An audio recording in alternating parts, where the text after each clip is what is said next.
다 함께 빌립보서 4장 6절로 7절 3월의 말씀을 암송하시면서 하나님 앞에 예배자로 나아가시겠습니다. 아무것도 염려하지 말고 오직 모든 일에 기도와 간구로 너희 구할 것을 감사함으로 하나님께 아뢰라. 그리하면 모든 지각에 뛰어난 하나님의 평강이 그리스도 예수 안에서 너희 마음과 생각을 지키시리라. 아멘. 찬송가 218장 내 마음과 정성을 다하여서 우리 하나님을 사랑하며 주님 앞에 가사를 묵상하며 찬양하시겠습니다.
하나님께서 오늘 우리에게 주신 말씀은 에스겔서 7장입니다.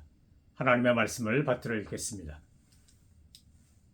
에스겔서 7장. 또 여호와의 말씀이 내게 임하여 이르시되 너 인자야, 주 여호와께서 이스라엘 땅에 관하여 이같이 말씀하셨느니라. 끝났도다. 이 땅 사방의 일이 끝났도다.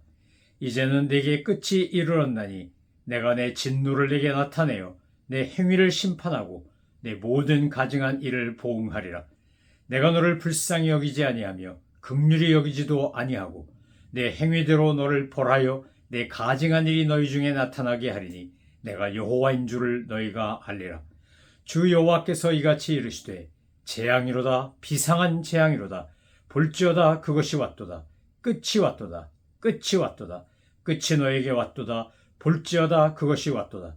이 땅 주민아, 정한 재앙이 내게 임하도다. 때가 이르렀고 날이 가까웠으니 요란한 날이요 산에서 즐거이 부르는 날이 아니로다. 이제 내가 속히 분을 내게 쏟고 내 진노를 내게 이루어서 내 행위대로 너를 심판하여 내 모든 가증한 일을 내게 보응하되 내가 너를 불쌍히 여기지 아니하며 긍휼히 여기지도 아니하고 내 행위대로 너를 벌하여 너의 가증한 일이 너희 중에 나타나게 하리니 나 여호와가 때리는 이임을 내가 알리라. 볼지어다. 그날이로다. 볼지어다. 임박하도다. 정한 재앙이 이르렀으니 몽둥이가 꽃이 피며 교만이 싹이 났도다. 포악이 일어나서 죄악의 몽둥이가 되었은즉 그들도 그 무리도 그 재물도 하나도 남지 아니하며 그 중에 아름다운 것도 없어지리로다. 때가 이르렀고 날이 가까웠으니 사는 자도 기뻐하지 말고 파는 자도 근심하지 말 것은 진노가 그 모든 무리에게 임함이로다. 파는 자가 살아있다 할지라도 다시 돌아가서 그 판 것을 얻지 못하리니 이는 묵시가 그 모든 무리에게 돌아오지 아니하고 사람이 그 죄악으로 말미암아 자기의 목숨을 유지할 수 없으리라 하였음이로다. 그들이 나팔을 불어 온갖 것을 준비하였을지라도 전쟁에 나갈 사람이 없나니 이는 내 진노가 그 모든 무리에게 이르렀음이라. 밖에는 칼이 있고 안에는 전염병과 기근이 있어서 밭에 있는 자는 칼에 죽을 것이요 성읍에 있는 자는 기근과 전염병에 망할 것이며 도망하는 자는 산 위로 피하여 다 각기 자기 죄악 때문에 골짜기의 비둘기들처럼 슬플 것이며 모든 손은 피곤하고 모든 무릎은 물과 같이 약할 것이라. 그들이 굵은 배로 허리를 묶을 것이요 두려움이 그들을 덮을 것이요 모든 얼굴에는 수치가 있고 모든 머리는 대머리가 될 것이며 그들이 그 은을 거리에 던지며 그 금을 오물같이 여기리니 이는 여호와 내가 진노를 내리는 날에 그들의 은과 금이 능히 그들을 건지지 못하며 능히 그 심령을 족하게 하거나 그 창자를 채우지 못하고 오직 죄악의 걸림돌이 되미로다. 그들이 그 화려한 장식으로 말미암아 교만을 품었고 또 그것으로 가증한 우상과 미운 물건을 만들었은즉 내가 그것을 그들에게 오물이 되게 하여 타국인의 손에 넘겨 노력하게 하며 세상 악인에게 넘겨 그들이 약탈하여 더럽히게 하고 내가 또 내 얼굴을 그들에게서 돌이키리니 그들이 내 은밀한 처소를 더럽히고 포악한 자도 거기 들어와서 더럽히리라. 너는 쇠사슬을 만들라. 이는 피 흘리는 죄가 그 땅에 가득하고 포악이 그 성읍에 찼음이라. 내가 극히 악한 이방인들을 데려와서 그들이 그 집들을 점령하게 하고 강한 자의 교만을 그치게 하리니 그들의 성소가 더럽힘을 당하리라. 패망이 이르리니 그들이 평강을 구하여도 없을 것이라. 환난에 환난이 더하고 소문에 소문이 더할 때에 그들이 선자에게서 묵시를 구하나 헛될 것이며 제사장에게는 율법이 없어질 것이요 장로에게는 책략이 없어질 것이며 왕은 애통하고 고관은 놀람을 옷 입듯 하며 주민의 손은 떨리리라. 내가 그 행위대로 그들에게 갚고 그 죄악대로 그들을 심판하리니 내가 여호와인 줄을 그들이 알리라. 아멘. 에스겔서 7장은 우리에게 심판의 목적과 이유와 방법에 대해서 아주 구체적으로 가르쳐주고 있습니다. 더 나아가 왜 하나님이 남유다, 더 나아가 모든 이스라엘에게 이런 심판을 행하시는지를 가르쳐주는 말씀이 에스겔서 7장입니다. 사실 에스겔서 7장을 읽고 있으면 참 속상하고 답답하고 안타깝습니다. 왜 하나님이 이렇게 선민으로 선택하여 출애굽시켜서 젖과 꿀이 흐르는 가나안 땅을 주셨는데도 불구하고 왜 그 땅을 차지한 이스라엘 백성들은 하나님의 말씀, 규례, 율례, 명령을 지키지 않고 교만하고 우상숭배하고 죄악을 범하고 이러다가 멸망한 것인가? 하나님께서 그렇게 놀라운 은혜를 베풀어 주셨는데 어째서 그것을 망각하고 기억하지 않았을까? 라고 하는 답답한 마음이 들면서 동시에 우리 자신을 살펴보게 됩니다. 나는 어떠한가? 나는 과연 이스라엘 백성 유다 족속처럼 하나님 앞에서 심판받을 수밖에 없는 가증한 아주 악하고 잘못된 생각과 행동과 말을 하고 살고 있는 것은 아닌가? 라고 살펴보면 나도 그들과 별로 다르지 않다는 사실을 우리 자신이 발견하게 됩니다.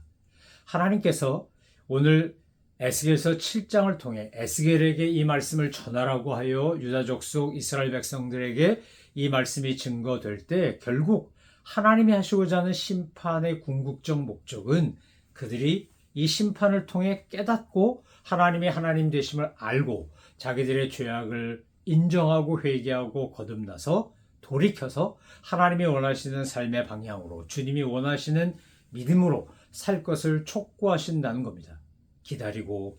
기다리시다가 계속해서 유다 족속이 범죄하고 타락하니까 마침내 하나님이 때리는 하나님, 채찍질 하시는 하나님, 채찍으로 치시는 하나님임을 보여주는 겁니다. 여러분, 우리가 하나님의 사랑과 은혜를 받고 누리고 살아갈 때 정말 너무 당연하게 여기고 이것이 마치 나의 노력과 수고로 인하여 얻어진 것처럼 착각하면 결국 우리도 이 이스라엘 백성, 유다 족속처럼 심판받을 수 있다는 겁니다. 우리가 절대로 착각하지 말아야 될 가장 중요한 하나님의 은혜는 뭡니까? 그것은 바로 구원입니다. 하나님의 놀라운 사랑의 선물로 주어진 구원. 오직 믿음으로만 얻을 수 있는 이 영생, 이 구원은 우리가 자랑할 수 있는 게 아닙니다. 왜냐하면 하나님께서 우리에게 주실 때 이것은 그냥 값없이 주신 선물이기 때문에 그렇습니다. 에베소서 2장 8절에서 그래서 사도 바울은 이렇게 설명하며 강조했습니다. 너희가 그 은혜로 인하여 믿음으로 말미암아 구원을 얻었나니 이는 너희에게서 난 것이 아니요 하나님의 선물이라. 행위로 말미암은 것이 아니니 이는 누구든지 자랑하지 못하게 함이라. 사도 바울이 에베소서 2장 8절과 9절에서 강조한 게 뭡니까? 우리가 받은 구원은 하나님의 선물이라는 겁니다. 이 놀라운 선물을 믿는 사람은 누구든지 구원을 받습니다. 그런데 구원은 받았지만 하나님 앞에서 상급받고 또는 하나님 앞에서 책망받는 것은 다른 차원의 일입니다. 인간은 결코 자기 행위로 자기를 구원할 수 없습니다. 자력 구원을 이야기하는 많은 타 종교가 있지만 그것이 허구고 그것이 잘못된 것이라고 우리가 지적할 수밖에 없는 것은 인간은 정말 자기 스스로 자기를 구원할 만큼 의롭지도 경건하지도 온전하지도 않다는 겁니다. 사도 바울이 로마서에서 우리에게 뭐라고 강조했습니까? 3장에 보면 사도 바울은 인간에 대하여 평가하고 표현하면서 이렇게 말합니다. 모든 사람이 죄를 범하였으며 하나님의 영광에 이르지 못한다. 의인은 없나니 하나도 없다. 악을 행하는 사람들만 있지 선을 행하는 사람은 아무도 없다는 겁니다. 한두 번 선을 행할 수 있습니다. 한두 번 착하게 살 수 있습니다. 당분간 그럴 수 있습니다. 그런데 처음부터 끝까지 태어나서 죽을 때까지 선을 추구하고 의롭고 도덕적이고 경건하고 아름답게 사는 사람은 세상에 단 한 명도 없습니다. 육신의 몸을 입고 오신 예수님 빼고는 모든 인간은 다 죄를 범했고 죄에 물들어 있었고 그리고 악을 더 좋아하는 존재라는 겁니다. 그러니까 인간은 결코 자기 힘으로 자기를 구원할 수 없습니다. 천하의 구원 얻을 이름을 예수님의 이름만 주셨기 때문에 우리는 타 종교인들이 너무 배타적이라고 지적을 해도 오직 구원받을 이름은 예수밖에 없다고 우리는 선포할 수밖에 없습니다. 왜요? 인간의 실존을 알면 알수록 우리의 본성을 알면 알수록 오직 예수, 정말 예수님 외에는 우리가 구원받을 수 없다는 것을 인정하지 않을 수 없기 때문입니다. 그런데 하나님 앞에서 심판을 받을 때를 보면 심판에는 원리가 있습니다. 기준이 있습니다. 그것은 뭡니까? 7장에 계속해서 반복해 나오는 말이 뭡니까? 너의 행위대로입니다. 내 행위대로. 내가 심판하는데 다른 걸로 기준 삼지 않고 내 행위대로 내가 말하고 생각하고 행동한 그것이 바로 내가 너를 심판하는 근거다. 주님이 그렇게 말씀하시는 겁니다. 여러분, 심판을 받을 때, 하나님이 심판을 하실 때 결코 근거 없이 기준 없이 하는 게 아닙니다. 심판을 하실 때는 뭐가 기준이라고요? 우리의 행위, 우리가 말하고 생각하고 행동한 것이 하나님의 심판의 근거라는 겁니다. 그리고 하나님은 그 행위를 뭘로 보시냐, 어떻게 분석하고 평가하셨냐면 제일 먼저 하나님께서 가장 싫어하신 것이 무엇입니까? 그것이 바로 10절에 나오는 교만입니다. 볼지어다 그날이 오도다 볼지어다 임박하도다 정한 재앙이 이르렀으니 몽둥이가 꽃이 피며 교만이 싹이 났도다. 몽둥이에 꽃이 피고 싹이 난다 그러면 제일 먼저 떠오르는 것은 아론의 싹난 지팡이 아닙니까? 여러분, 하나님께서 우리를 심판하실 때 또는 불신자를 심판하실 때 뭐부터 본다는 겁니까? 내가 겸손하냐 교만하냐를 보신다는 겁니다. 하나님 앞에서 교만하다는 건 뭡니까? 아담과 하와가 선악과를 따먹고 에덴 동산을 쫓겨날 수밖에 없는, 잃어버릴 수 없게 된 것도 바로 교만 아닙니까? 하나님과 같아지려고 하는 것, 하나님의 권위를 부정하고 하나님의 창조주이심과 내가 피조물이라는 사실을 인정하지 않고 하나님과 같아지려고 하는 것, 그래서 권위를 인정하지 않기 때문에 세상 말로 기어오르고 반역하고 제멋대로 하고, 이게 교만입니다. 자녀가 부모님의 권위를 인정하면 부모님의 말씀에 청종하고 순종합니다. 근데 부모님의 권위를 인정하지 않으면 부모가 뭐라고 이야기하든 자기 멋대로 합니다. 여러분, 이게 바로 교만입니다. 그래서 하나님이 우리의 심판하실 때 또는 불신자를 심판하실 때 내가 교만했냐 겸손했냐 뭘 보고 하신다고요? 행위요.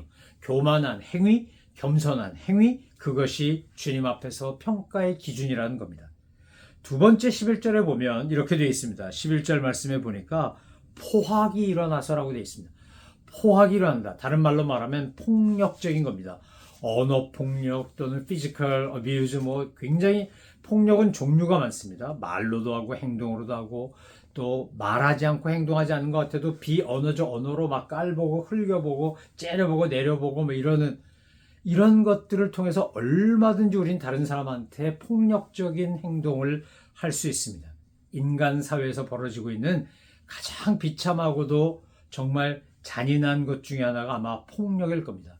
전쟁을 통해서 무기로 미사일을 쏘고 사람을 죽이고 하는 것도 폭력입니다. 주먹으로 때리고 칼로 찌르고 총 쏘는 것도 폭력입니다. 여러분 욕하고 막 저주하고 비방하는 것도 폭력입니다. 뿐만 아닙니다. 20절에 보니까 하나님께서 뭐라 그러십니까?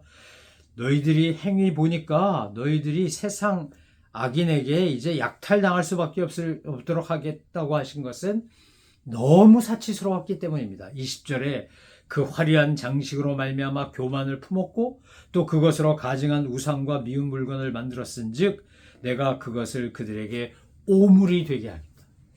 여러분 사치가 끝에 가면 어떻게 된다는 거예요? 그게 우상 숭배로 간다는 거죠. 왜요? 이게 없으면 안 되니까. 야, 이 명품백, 이 명품 옷, 명품 가방, 명품 구두, 이런 거, 나 이거 없으면 안 돼. 이게 내 자존감이야. 이게 내 자존심이야. 여러분, 그러면 벌써 그게 우상이 되는 겁니다. 그래서 결국 이 모든 것을 뭉뚱그려서 대표적으로 나타나는 것은 우상 숭배입니다.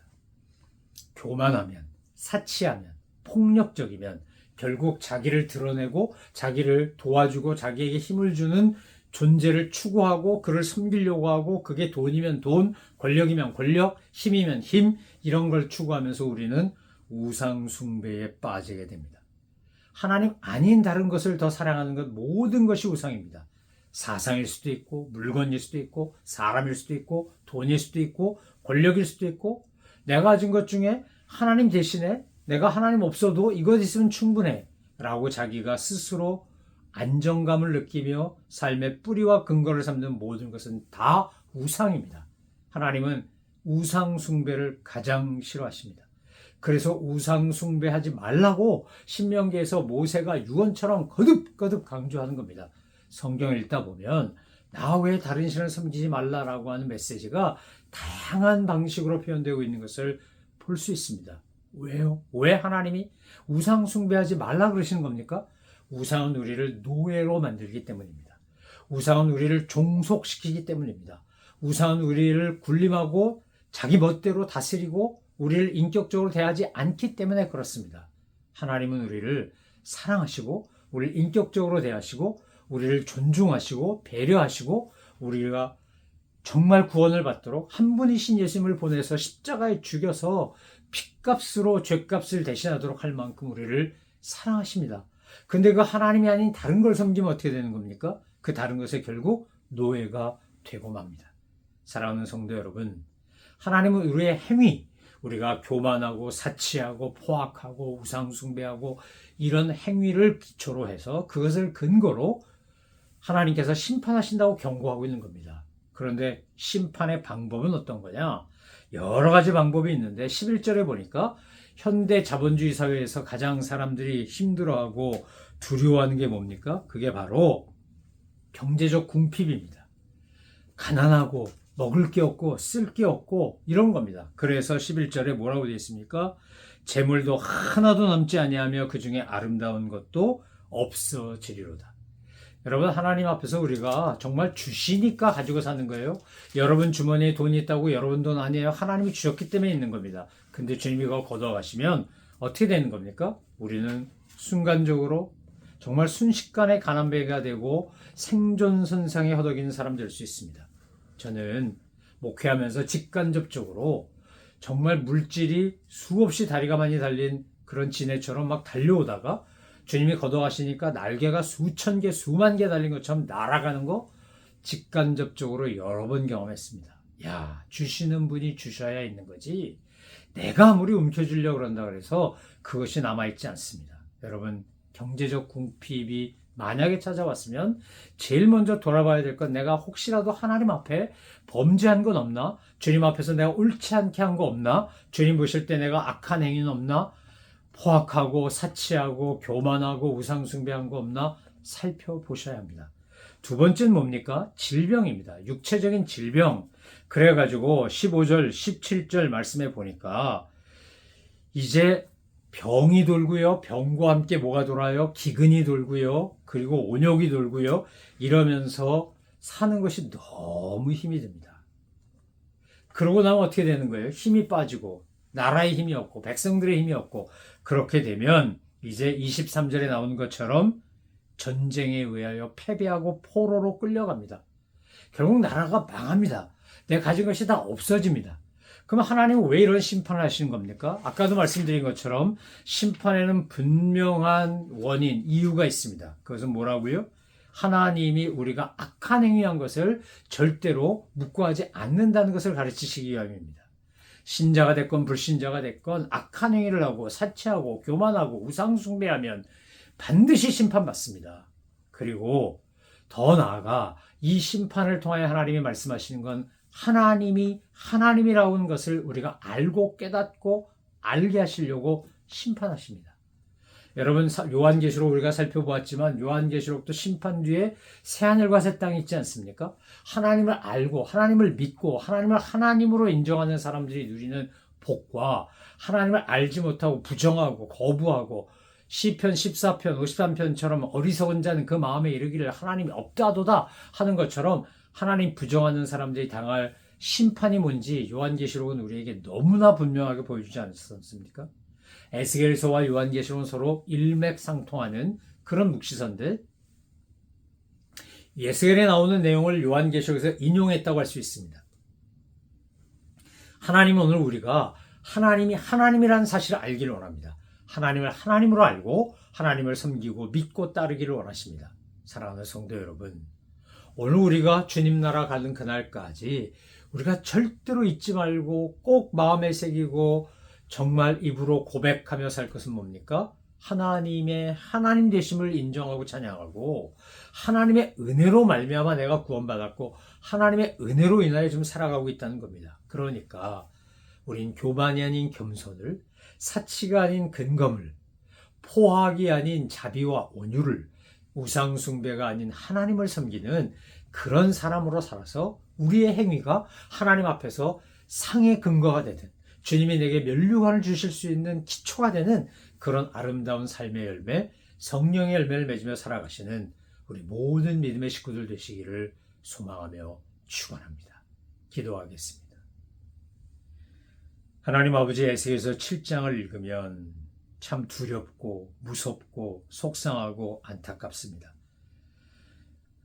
나라가 망할 때, 심판받을 때 제일 먼저 종교계가 타락하고 정치계가 타락하고 힘이 있고 권력이 있고 지도자라는 사람들이 망가지고 그들이 변질되는 것을 에스겔서 7장을 통해 먼저 가르쳐 주시니 주님 이 말씀 가슴에 새기고 우리 스스로 자신을 돌아보며 주님 앞에 경건에 이르기를 연습하고 훈련하는 예수님의 제자로서 하나님의 자녀로서 살아가기를 애쓰는 저희들 되게 하여 주옵소서.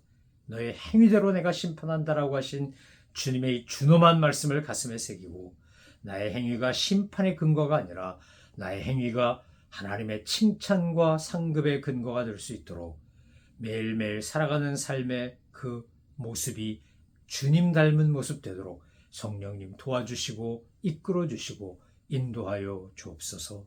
감사드리며 예수 그리스도의 이름으로 기도 올려옵나이다. 아멘. 하늘에 계신 우리 아버지, 아버지의 이름을 거룩하게 하시며 아버지의 나라가 오게 하시며 아버지의 뜻이 하늘에서와 같이 땅에서도 이루어지게 하소서.